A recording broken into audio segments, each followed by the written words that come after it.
The human was not supposed to be there. Queen Zyra of the Thalkreen conquered knew this because the chamber had been sealed. The council hall was carved from black crystal grown over centuries, tuned to her species, senses, and protected by layers of security that no outsider should have passed.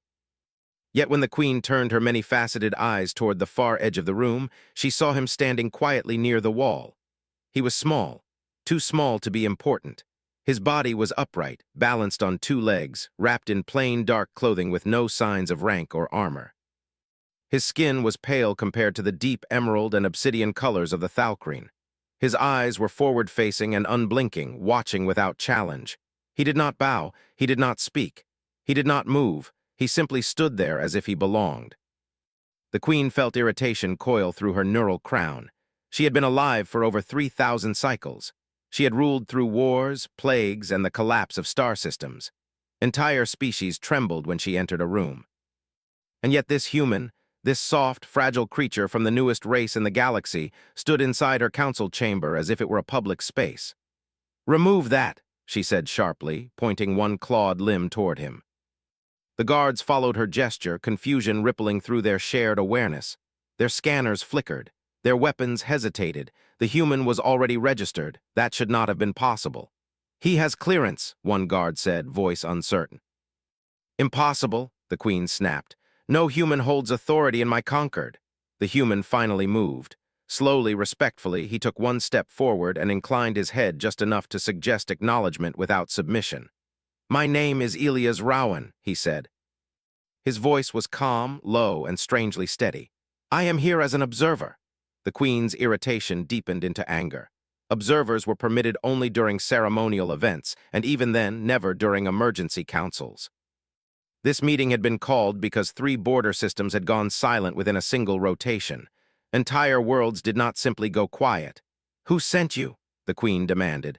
"Your administrative council," Elias replied. 312 cycles ago." The queen froze. That was before humanity had even achieved faster-than-light travel, before their species had been considered relevant at all. "That is a lie," she said. Elias did not react. "It is not." A ripple of unease moved through the chamber.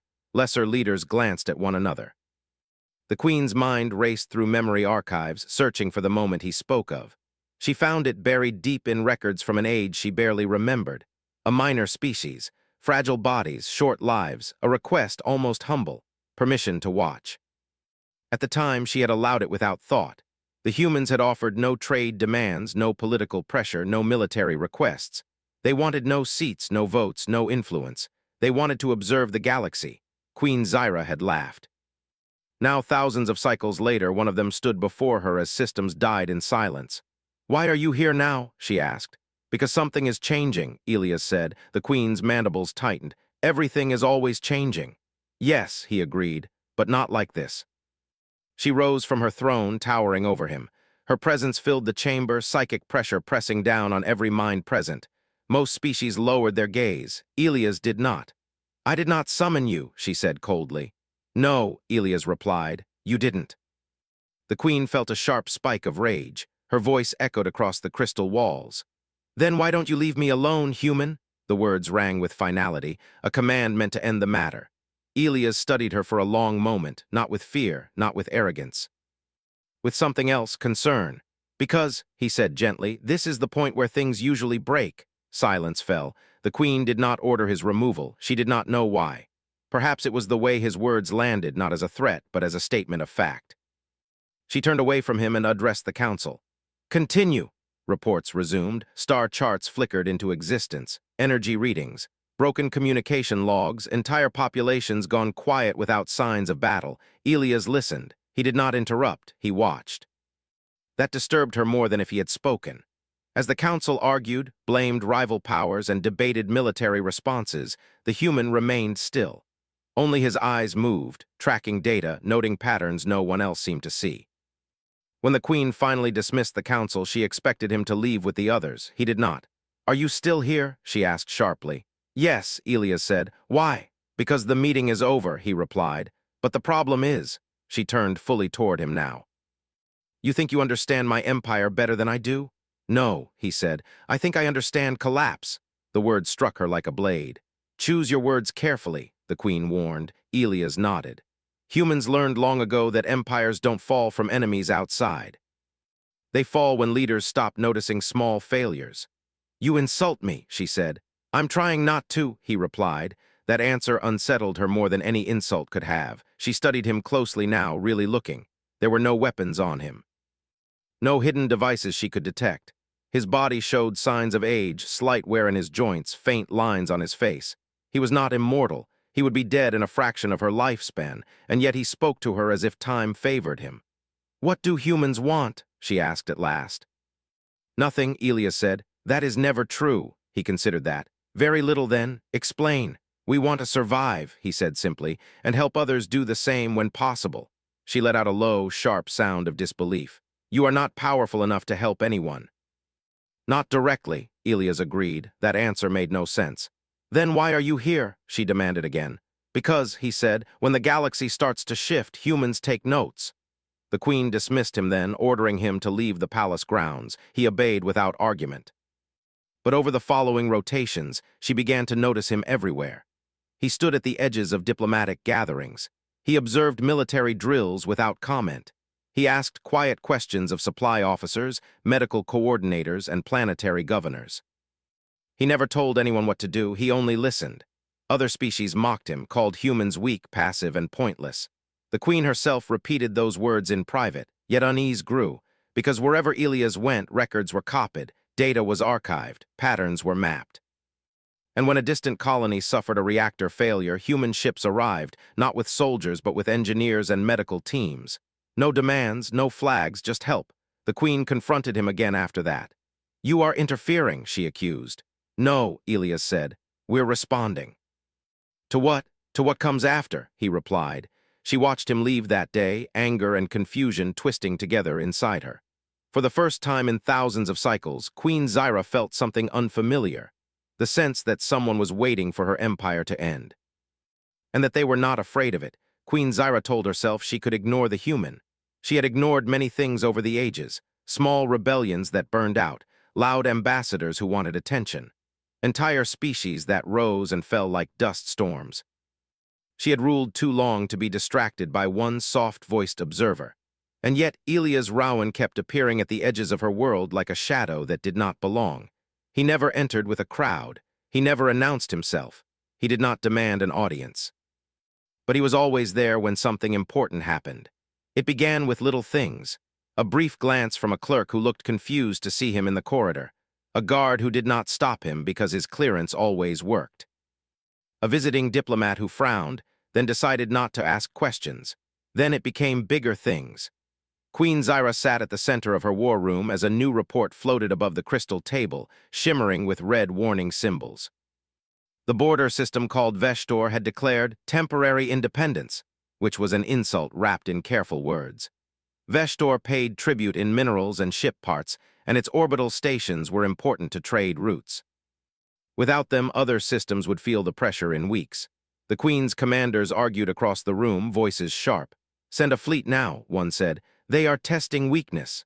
They have allies, another replied. If we strike, it could become a wider conflict. The Queen listened, patient and cold.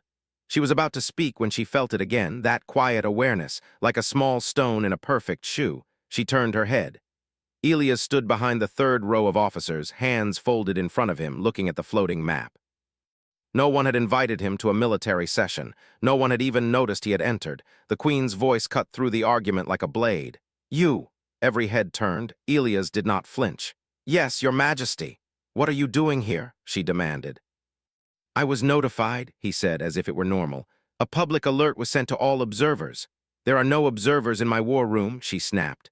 There was a pause. Elias looked around as if making sure he stood in the right place.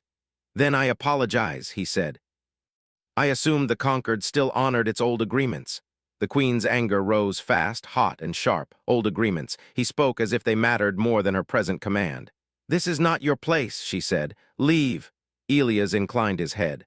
Of course. He turned to go. Then, as if he could not stop himself, he added one quiet sentence. Will you evacuate the civilians first? The room froze. The Queen's commanders stared at him. Some looked insulted. Others looked uneasy, as if the question had reminded them of something unpleasant. The queen rose slightly from her seat. "That is not your concern." Elias stopped and faced her again. "It becomes everyone's concern when supply chains break." That answer did not match the question, and yet it made several officers shift their stance.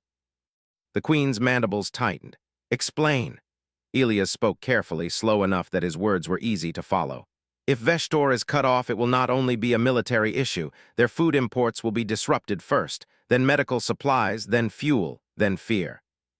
If you send warships, you might control the sky, but you will still face hunger on the ground. Hunger spreads faster than armies," a commander scoffed.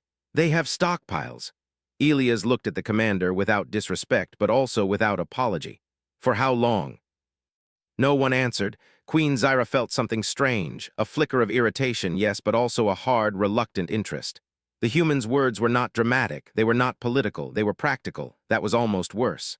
"You are advising me," she said. "No," Elias replied. "I am observing outcomes." That sounded like a trick, like a way to speak without taking responsibility. But the queen could not deny the basic truth of what he said. Hunger did spread, fear did follow. "Leave," she repeated. Elias left.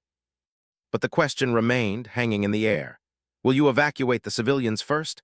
After the meeting, Queen Zyra summoned her logistics overseer, a Thalkreen female with sharp eyes and a mind like a clean blade. The overseer bowed and waited. "Tell me the supply situation for Veshtor," the queen ordered. The overseer paused. "Your Majesty, our last review was 4 cycles ago." "Now," the queen said. Hours later, the overseer returned with the report, and the queen's irritation turned cold. Veshtor's food supply depended on 3 trade routes. 2 of them passed through systems that were already unstable. Their medical stockpiles were low. Their fuel reserves were comfortable, but only because they had reduced civil transport to save power. They were not ready for a siege. They were barely ready for winter storms. The queen stared at the numbers, feeling a small crack form in the perfect image of her control. She had ruled so long that she had begun to trust the machine of her empire to handle details without her attention.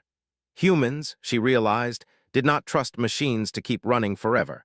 They watched for the moment the gears began to slip. The rebellion at Veshtor did not explode into open war immediately. That would have been simple. That would have made sense. Instead, it became a slow fight made of messages, blockades, and careful threats. Veshtor refused to send tribute shipments. The conquered froze certain trade privileges. Veshtor responded by restricting access to its orbital stations. A dozen smaller systems watched closely, waiting to see who would blink first. Queen Zyra did not blink. She deployed a fleet not as an attack, but as a protective presence. Ships filled the edges of the system like steel teeth. The message was clear: you are surrounded, but she did not fire, she waited. And then, just as Elias had predicted, the first real cracks appeared. Not in the sky, on the ground. Within 2 rotations, civilian complaints rose. People demanded food price controls. Medical clinics ran out of certain medicines. In one city, a reactor maintenance team threatened to strike because they could not feed their families.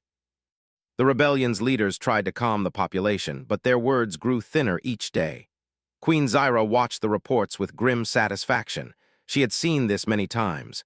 Rebellion was romantic until it had to pay bills. She expected the people to surrender. Instead, something else happened. Human ships arrived at the edge of Veshtor's space, not warships, aid transports.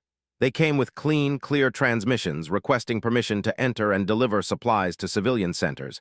They offered medical teams, food shipments. Repair drones, no weapons, no troops. The Concord's fleet commander asked the Queen for permission to fire warning shots. Queen Zyra's answer was immediate. No. She did not say it out of mercy.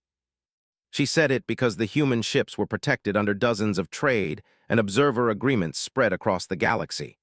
To fire on them without cause would make her look reckless, and she did not like giving her enemies useful stories. But she also said no because she wanted to see what humans did. Veshtor's rebel leaders were suspicious at first. They thought it might be a trick, an indirect attack, but their people were hungry, and hunger makes suspicion soft. They allowed the human transports to dock. Within days, food distribution centers were operating with quiet human efficiency. Medical teams set up clinics. Repair crews stabilized reactors and water plants. And the humans did not ask for anything. That detail bothered everyone. A rebel leader sent a message to the queen, filled with anger and confusion. "Your Majesty, the humans are interfering. Stop them."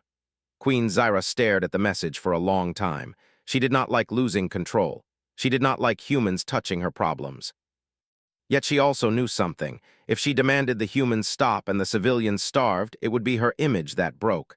The rebellion would become a martyr story. Other systems would blame her cruelty.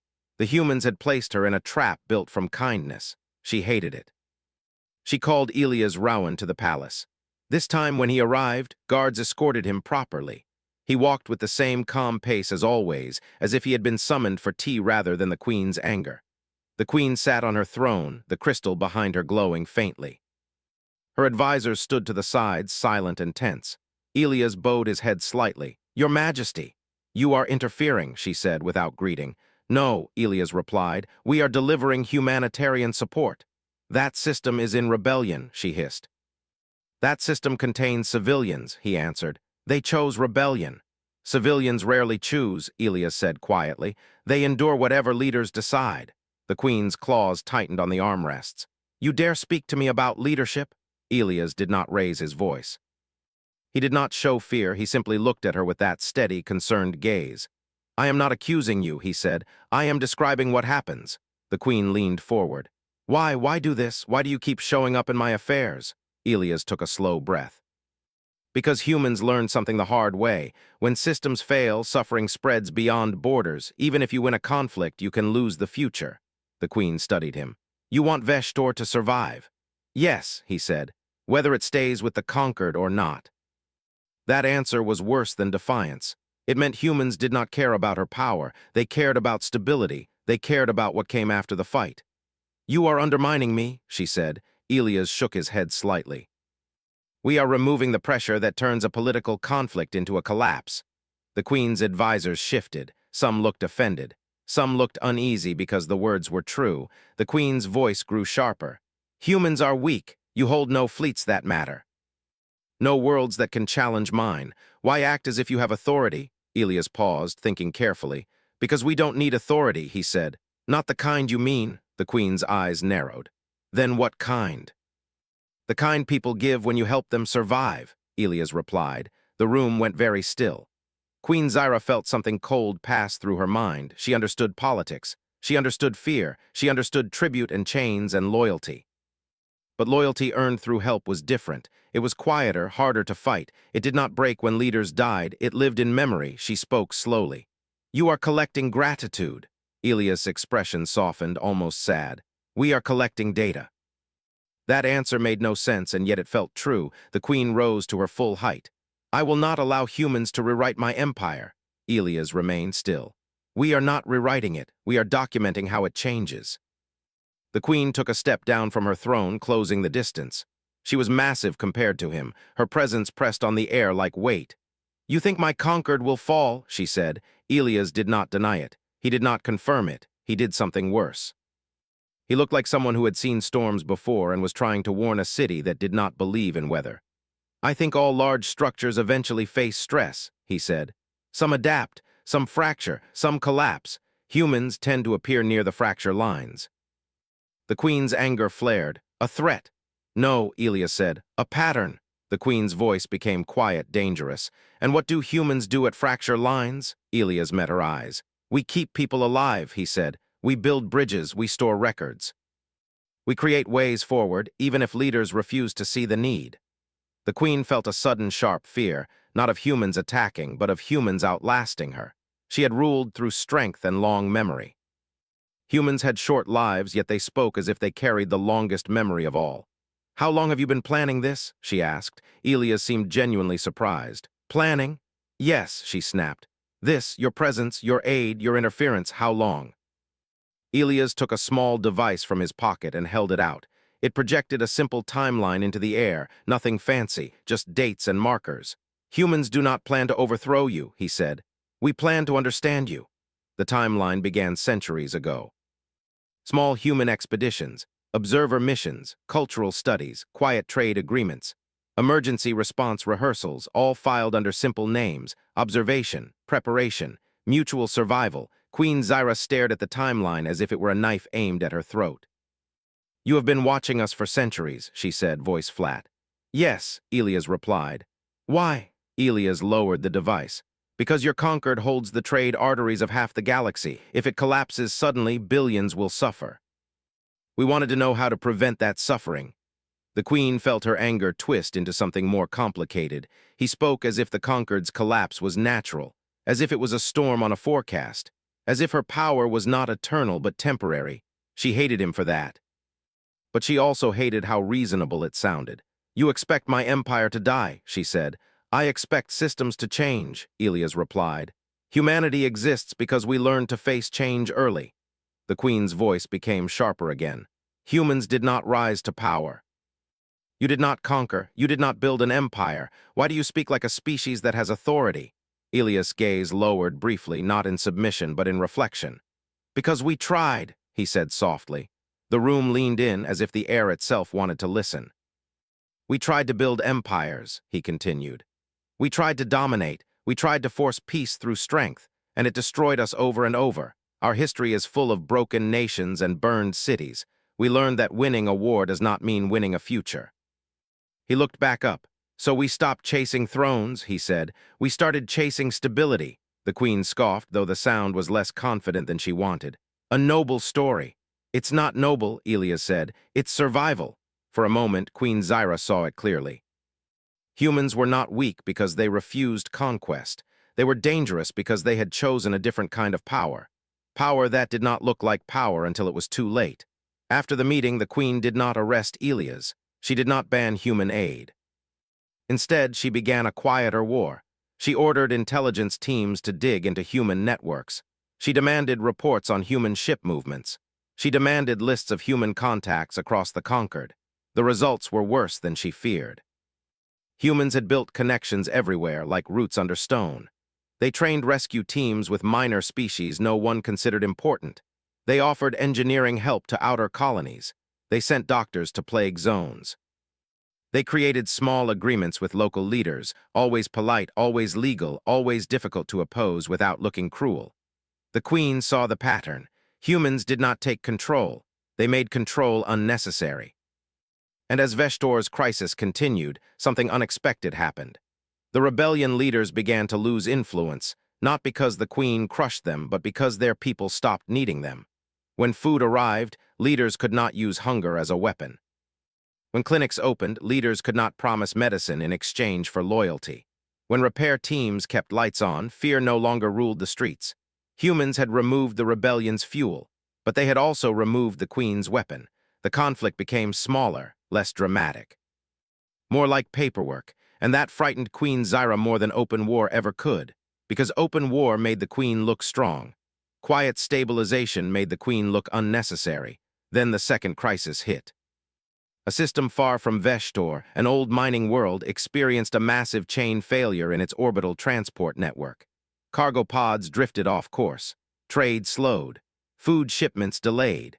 The system's governor demanded emergency support from the Concord.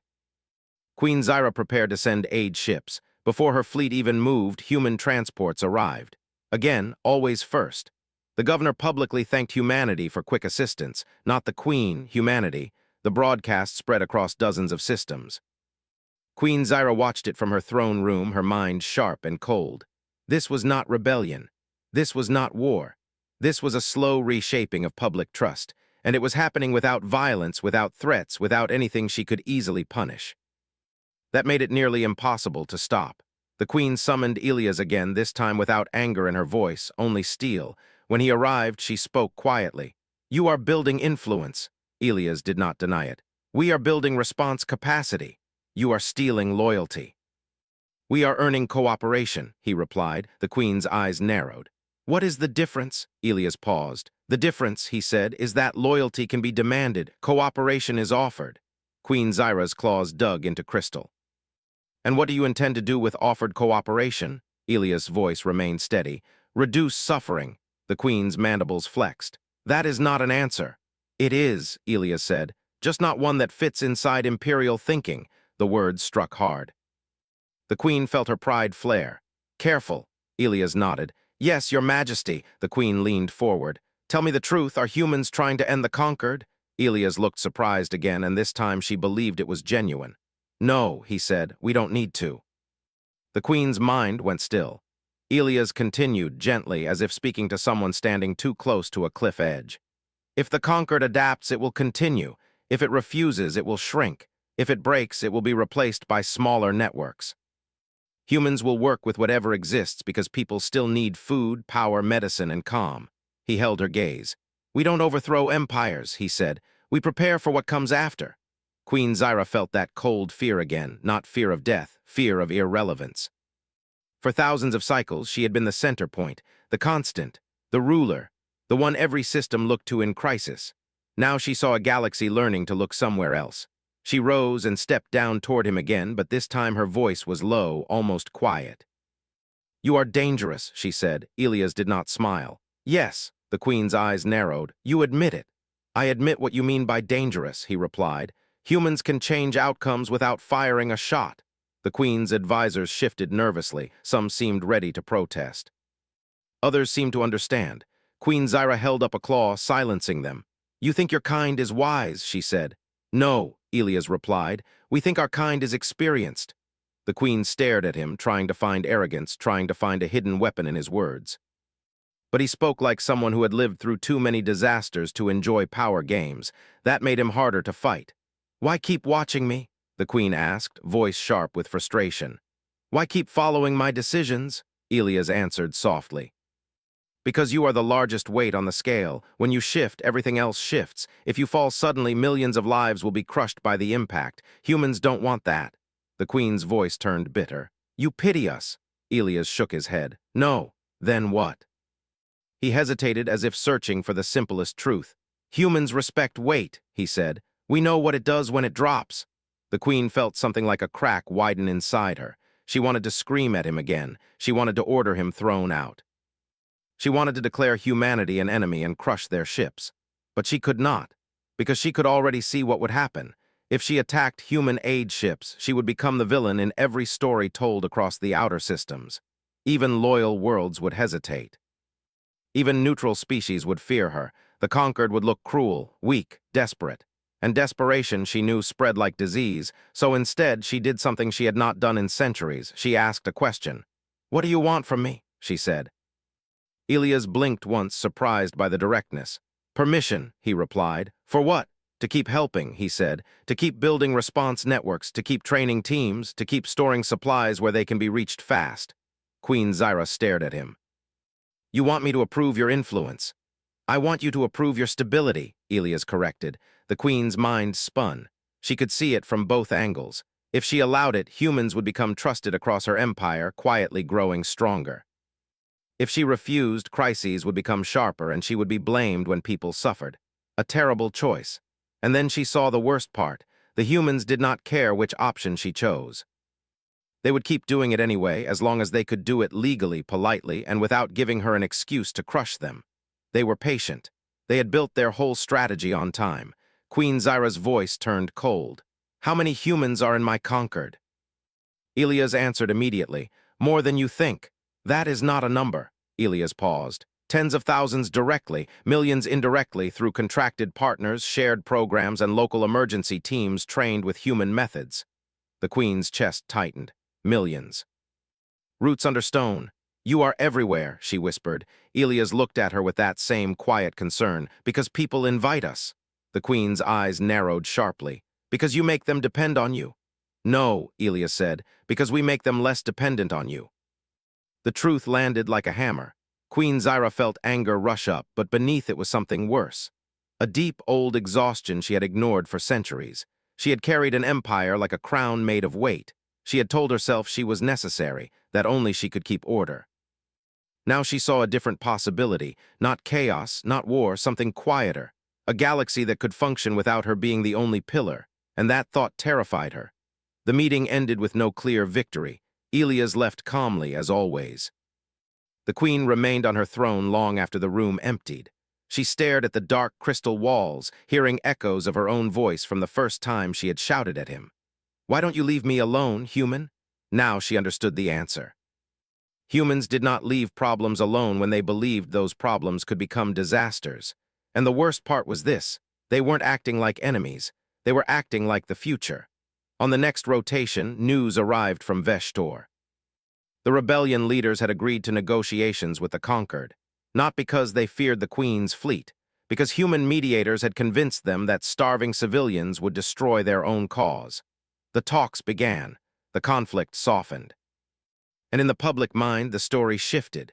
It was no longer about the Queen's iron control. It was about the humans who had kept people alive while leaders argued. Queen Zyra watched the headlines spread across the network. She had won many wars. But she had never fought a war like this. A war where the enemy did not attack. A war where kindness was the weapon. A war where her greatest strength, fear, was becoming less useful each day. Far below the palace, on a quiet landing platform, Elias Rowan stepped onto a small transport ship. A young Thalkreen aide assigned to monitor him walked beside him. The aide was nervous, eyes flicking around. "You pushed too far," the aide said, voice low. "The Queen is not a being you corner." Elias did not look offended. He looked tired. "We're not cornering her," he said. "Then what are you doing?" Elias looked up at the stars, where the Conquered's fleet lights glimmered like distant teeth. "We're making sure there's a floor under everyone," he said. "So when the big things shake, people don't fall into darkness." The aide frowned. "You speak as if collapse is certain."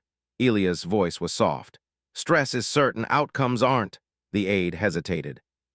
"And if the Queen decides you are the stress?"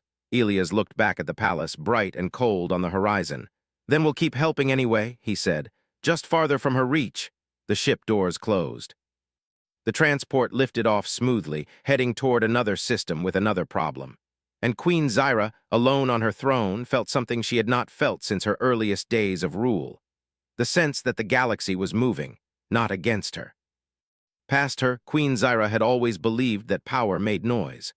Power announced itself with fleets moving through space, with declarations that echoed across networks, with enemies bowing or burning. For thousands of cycles, she had been the loudest thing in the galaxy, and the galaxy had listened. Now she was learning what quiet power looked like. It arrived without warning and without banners. It came wrapped in medical supplies and repair tools. It spoke calmly and waited patiently. It did not challenge her throne, yet it made the throne feel heavier every day. The conquered did not collapse. Not yet. Instead, it began to change in ways that were difficult to command and impossible to reverse. After the negotiations at Veshtor, the system officially rejoined the conquered. Tribute resumed. The Queen's fleet withdrew. On the surface, it looked like a clean victory, but everyone remembered who had fed the people during the crisis. Human coordinators remained behind at the request of local councils. They trained emergency teams. They built storage hubs. They taught systems how to survive trade disruptions. The Queen watched reports come in from one system after another. A medical shortage solved before panic spread. A fuel crisis avoided through shared reserves.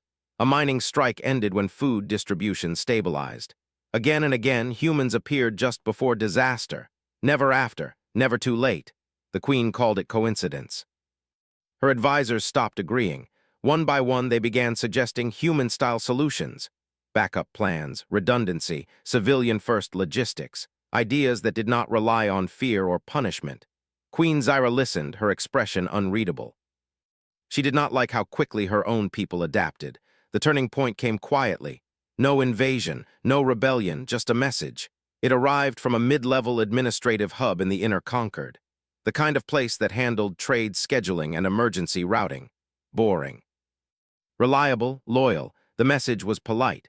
It requested permission to formalize a shared crisis response framework with human organizations, citing efficiency improvements and reduced risk. Queen Zyra stared at the request. Formalize, that meant making something official, visible. Accepted, her claws flexed. She denied it. The reply came back faster than expected. The hub acknowledged her decision and informed her that the framework would still operate under existing trade and humanitarian agreements, just without centralized endorsement. The Queen read the message twice, then 3 times. They were telling her they would obey her order and ignore it at the same time, legally. She felt a flash of anger sharp enough to cut. She summoned Elias Rowan again. This time she did not wait for him to arrive calmly. She paced the throne room, psychic pressure bleeding into the air. When Elias entered, escorted by guards who were now noticeably polite to him, he bowed his head slightly. "You denied the request," he said. The queen stopped pacing and stared at him. "You knew." "Yes," Elias replied, "you would." Her voice was cold. "And yet you proceeded." "Yes, you defy me openly now?" Elias shook his head. "No, we complied," the queen hissed. "You twist words." Elias met her gaze. "We follow rules carefully. That's why this works." The queen moved closer, towering over him. "You are hollowing out my authority." Elias did not step back. "We are reinforcing your systems by making me unnecessary." "That depends on how you define necessary," he said. The queen felt something inside her snap. She had held back for too long, watched quietly, analyzed, waited for a mistake. Now she struck. She raised her claw and issued a command that echoed across the Concord. All non-essential human operations were to be reviewed. All human movements were to be logged. All human organizations were to submit oversight data directly to the central authority. It was not an expulsion. It was a squeeze. A legal, administrative pressure meant to slow humans down, to drown them in reports and restrictions. The queen expected resistance. She expected outrage. She expected humans to protest. They did none of that. They complied. Every form was filled. Every report was submitted. Every audit was answered politely and on time. Human operations slowed slightly, then adjusted. They reorganized. They delegated more authority to local teams made of conquered citizens. They trained more non-human coordinators. They reduced the number of humans physically present while increasing the number of people using human methods. The queen's oversight net closed and found very few humans inside it because they had already spread their work outward. The queen stared at the data with growing dread. She had tightened her grip and found herself holding air. Her intelligence chief, a being who had served her faithfully for centuries, approached her throne one cycle later. "Your Majesty," the chief said carefully, "our models show a shift." "Speak," the queen commanded. "Public confidence in central authority is changing," the chief said. "People still respect you, they still fear instability, but they now believe survival does not depend entirely on the throne." The queen's mandibles tightened. "Because of humans? Yes. Remove them." The chief hesitated.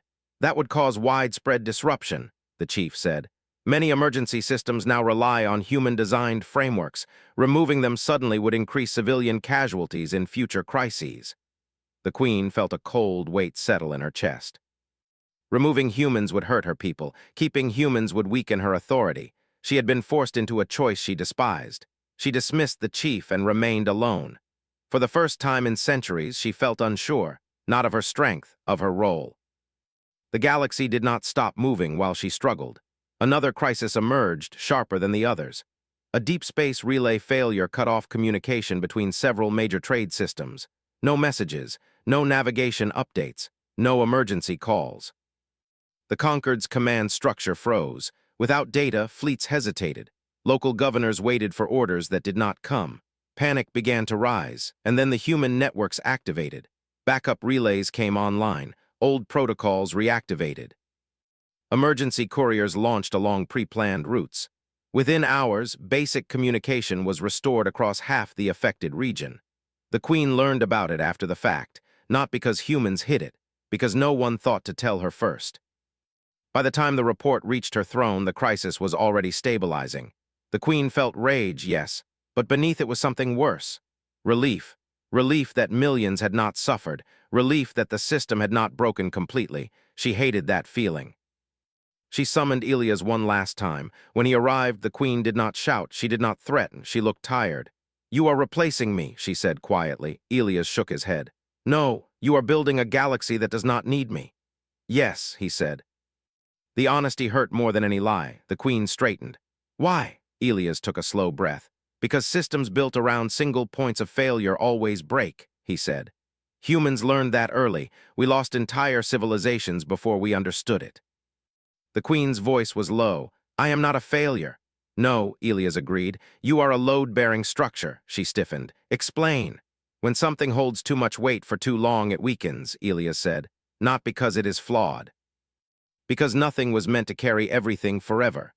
The queen closed her eyes for a moment. She remembered her early days, when the Concord was small, when decisions were shared, when trust flowed upward, not just downward. She had centralized power to protect her people. Over time, protection had turned into control, control into dependence, dependence into fragility. She opened her eyes. "If I step back," she said slowly, "chaos will follow." Elias shook his head. "Not if the ground is already prepared. You prepared it without my permission." "Yes," the queen's voice sharpened. "You robbed me of choice." Elias met her gaze. "We gave your people options." Silence stretched between them. Finally, the queen asked the question she had been avoiding. "What happens to me?" Elias did not answer immediately. "That depends," he said carefully, "on what you choose to be next." The queen's mandibles flexed. "I am queen." "Yes," Elias said, "but you don't have to be the only pillar." The idea tasted bitter. The queen had never shared power willingly, yet she could see the truth. The galaxy was already sharing it without her consent. She could resist, or she could adapt. She made her decision quietly. The next cycle, Queen Zyra addressed the conquered. Her broadcast did not threaten, it did not demand, it acknowledged. She spoke of resilience, of shared responsibility, of preparing for crises together. She praised the strength of local systems and the importance of cooperation. She did not mention humans by name. She did not have to. The effect was immediate. Local councils gained confidence. Emergency networks expanded. Human organizations were no longer whispered about. They were openly partnered. The queen felt her authority change shape, less sharp, less absolute, but strangely steadier. Some advisors warned her she was surrendering power. She silenced them. "I am redistributing weight," she said. Not everyone agreed. A faction within the conquered saw the change as weakness. They believed the queen had lost her edge. They began to plan. Queen Zyra learned of it through the same channels that now protected civilians. A warning from a joint emergency monitoring node. Not a spy, not a traitor, a system that noticed stress patterns and flagged risk. Humans had helped build it. The faction moved quickly. They seized control of a strategic shipyard. They declared the queen compromised. They promised to restore true strength. The old queen would have crushed them without hesitation. The new queen hesitated, because the shipyard employed millions, because destruction would ripple outward, because fear would undo everything that had been built. She consulted Elias. "Tell me," she said, "what would humans do?" Elias did not answer immediately. "Humans would isolate the threat," he said, "not destroy the structure around it." "How?" "Cut supply, cut communication, offer exits, keep civilians safe." The queen nodded slowly. She followed the advice. The shipyard was surrounded, not attacked. Supplies were controlled. Civilian evacuation routes were protected. Negotiations were opened. The faction fractured under pressure. Some surrendered, some fled. Some were arrested quietly. The shipyard remained intact. The conquered did not burn. For the first time, Queen Zyra had ended a serious threat without mass violence. The galaxy watched and learned. Afterward, Elias prepared to leave. The queen met him at a balcony overlooking the stars.